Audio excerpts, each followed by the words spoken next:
રત્ન કલાકારોના ઝેરી પાણી પીવાના મામલે પોલીસે આરોપી નિકુંજની ધરપકડ કરી છે। મિત્ર પાસેથી 8 લાખ ઉછીના લીધા હતા।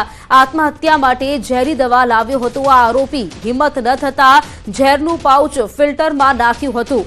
નિકુંજના કંપનીમાં આસિસ્ટન્ટ મેનેજર હતો। પોલીસે આરોપીની વધુ પૂછપરછ શરૂ કરી છે।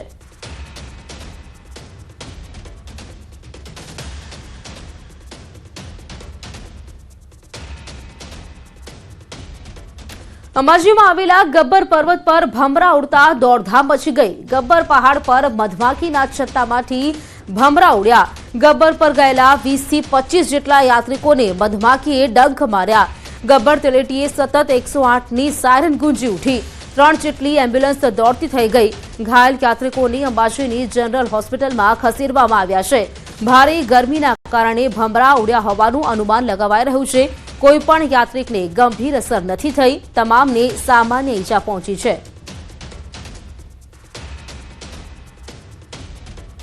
કે ઉપર કઈ કોઈ ભાઈ ધજા કે એવું કઈ લઈને આવ્યા હશે ગબ્બર ઉપર, જેના દ્વારા કઈ મતલબ કે એવું થયું છે સ્પ્રેડ આઉટ કે ભમરાઓ બહુ મોટી સંખ્યામાં ઉડ્યા હતા અને અમારે 1-2 પેશન્ટને અડ્યા છે, બરાબર, કરડ્યા છે।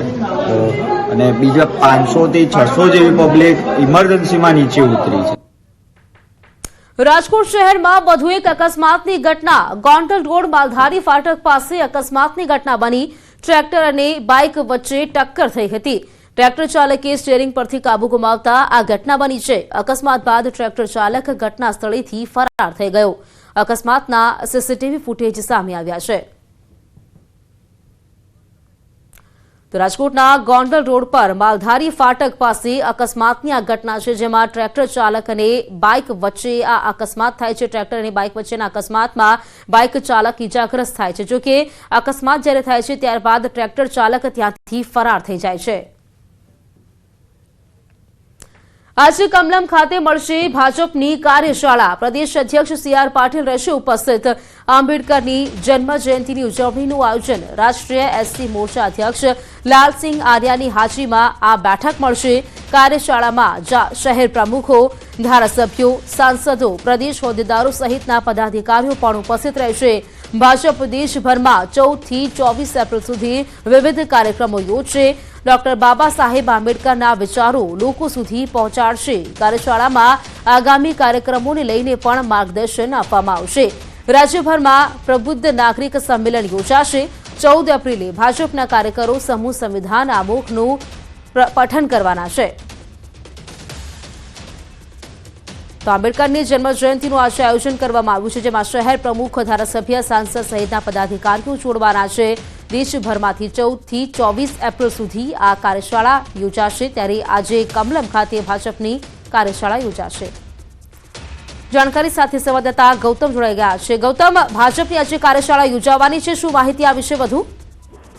ચોક્કસથી ભારતીય જનતા પાર્ટીની મહત્વની એક બેઠક જે છે તે યોજાવાની છે। આ કાર્યશાળાની વાત કરવામાં આવે તો ભારતીય જનતા પાર્ટીના અનુસૂચિત જાતિ મોરચાના અધ્યક્ષ લાલસિંહ આર્યાની અધ્યક્ષતામાં આ બેઠક જે છે, આ કાર્યશાળા જે છે તે મળવાની છે। તેમાં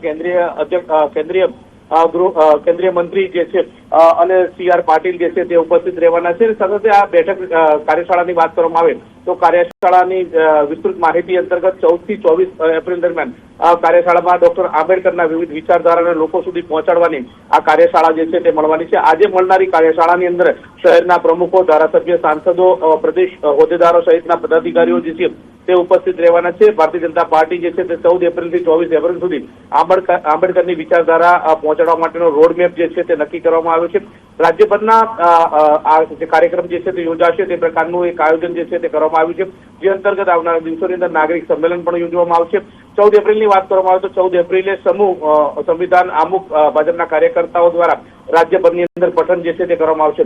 આમ ભારતીય જનતા પાર્ટીની આજની કાર્યશાળા અંતર્ગત આંબેડકર જયંતિને લઈને વિવિધ કાર્યક્રમોની રૂપરેખા માટે યોજાવાની છે। બિલકુલ ગૌતમ, આભાર આપનો જાણકારી આપવા માટે। આંબેડકરની જન્મજયંતિ માટે ઉજવણીનું જે આયોજન કરવામાં આવ્યું છે, આજે ભાજપ કાર્યશાળાનું જે આયોજન કરવામાં આવ્યું છે, વિવિધ મુદ્દે ચર્ચા પણ કરવામાં આવશે।